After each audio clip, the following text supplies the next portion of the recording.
Тэгэхээр бүтээмж гэдэг бол нэг талаас одоо нөөцийг хувиргаж бүтээгдэхүүн үйлчилгээ болгох юм үйл явц гэж ойлгож болно. Тэгэхээр энэ бол бас олон төвшөнд хэрэглэгдэж болно. Байгууллагын төвшөнд, хувь хүний төвшөнд, улсын төвшөнд, олон улсын төвшөнд ч гэсэн бүтээмжийн асуудлууд яригдана. Тэгэхээр салбар нь ч мөн ялгаа авахгүй олон салбар дээр ингэж энэ бүтээмжийн асуудал яригддаг байгаа. Тэгэхээр одоо тухайлбал миний тухайд бол мэдээж бүтээмжийг сайжруулахад бол олон хүчин зүйлсүүд нөлөөлнө. Технологийн асуудал байна. Дээрээс нь бол хүний нөөцийн асуудал, үйлдвэрлэлийн чадварын асуудал. Үүнээс гадна бол эрх зүйн зохицуултууд ч гэсэн маш чухал байдаг. Тэгэхээр ер нь бол бүтээмжийн энэ сайжруулах энэ үйл явцад бол олон байгууллага, хувь хүн оролцоо байх ёстой. Тэгээ энэ агуулга талаасаа бол тэднийг хэрхэн хамтрах уу, яаж одоо бодлогын дэмжлэг үзүүлэх үү гэдэг зохицуулт бол улсын хэмжээнд бол нэлээд тодорхой гарах шаардлагатай байгаа. За яг бидний одоо миний ажиллаж байгаа салбар бол нэг талдаа аж үйлдвэрийн салбар, бодлого төлөлт, нөгөө талдаа бол шинжлэх ухаан байгаа. Тэгэхээр шинжлэх ухаан, аж үйлдвэр хоёр хамтарч ажилласнараа байгаа. Тэр одоо хязгаарлагдмал нөөцийг үн цэнтэй одоо нэмэн үртэг бүхий бүтээгдэхүүн болгох. За энэ тал дээр нь бол шинжлэх ухаан, технологи, мэдлэг дэмжиж ажиллана. За нөгөө талдаа тэр мэдлэгийг бол үйлдвэрлэл үйлчилгээ хэрэглээ нэвтрүүлэх талдаа үйлдвэрлэлийн салбар ажиллаж болно. Тэгэхээр аль талаасаа энэ бүтээмжийг нэмэгдүүлэхэд хэрхэн хамтарч ажиллах вэ гэдэг ийм зохицуултууд хэрэгтэй байгаа. За үүнтэй уялдуулаад бол одоо тухайлбал бүтээмжийг хамгийн одоо өндөр үр ашигтай ийм одоо бүтээгдэхүүн үйлчилгээ болгохын тулд судалгаа хөгжүүлэлт хэрэгтэй. Тэгэхээр тэр судалгаа хөгжүүлэлтийг бол зөвхөн шинжлэх ухааны талаас, төрийн талаас дэмжих биш, нөгөө талаасаа хувийн хвшлийн одоо оролцоо энэ судалгаа хөгжүүлэлтэн дээр бас одоо үүрэг хариуцлага хүлээж оролцох шаардлагатай байгаа. Ингэж хоёр талаасаа одоо судалгаа хөгжүүлэлт хийснээрээ аль талдаа ашигтай ийм технологи зах зээл дээр бүрэн хэрэгжих бололцоотой технологи ийм гарах бололцоотой.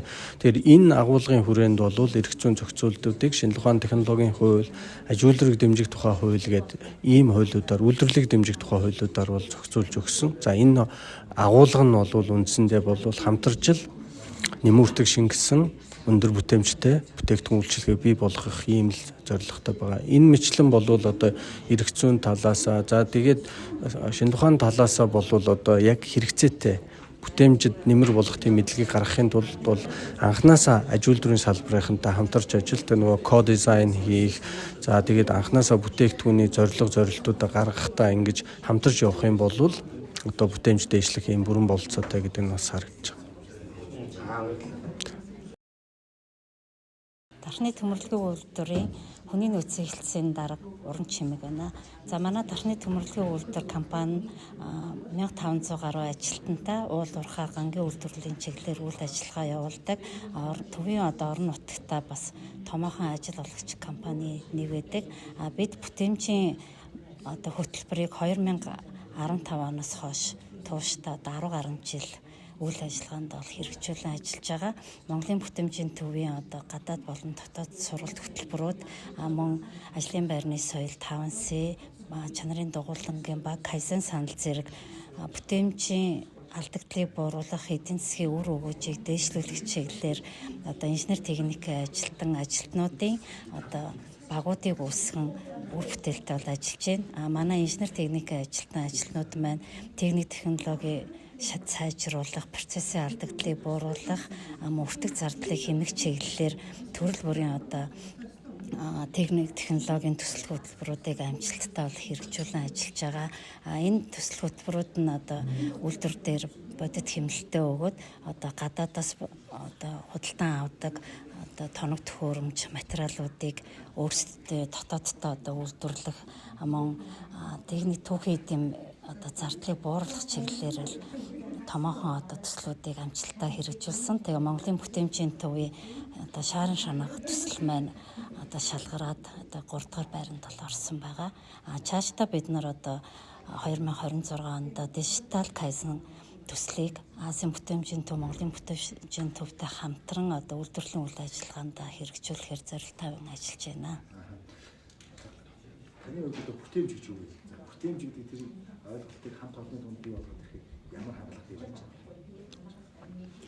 За анх одоо 2015 онд бүтээмжийн үйл ажиллагаа, бүтээмжийн төвийн сониос уншиж танилцаад Монголын бүтээмжийн төвтэй бол холбогдоод бүтээмж одоо хэрэгжүүлсэн байгууллага, хэрэгжүүлээгүй байгууллагын ялгааг бол өөрийнхөө одоо бас нүдээр болон үйл ажиллагаагаар бусад компаниудаар явж туршлага судалж ирсэн. Хамгийн гол нь бүтээмж гэдэг нь маань ажилтан болгоны одоо ажилд хандах хандлага, оролцоо, идэвх санаачлагыг үйлдвэрлэлийнхаа зорилттой одоо чиглүүлэх, багаараа хамтарч одоо процессын алдагдлаа бууруулах, эдийн засгийн үр өгөөжөө нэмэгдүүлэх юм нэг хандлага чиглэлийг бий болгох нь бол хамгийн том зорилт байдаг.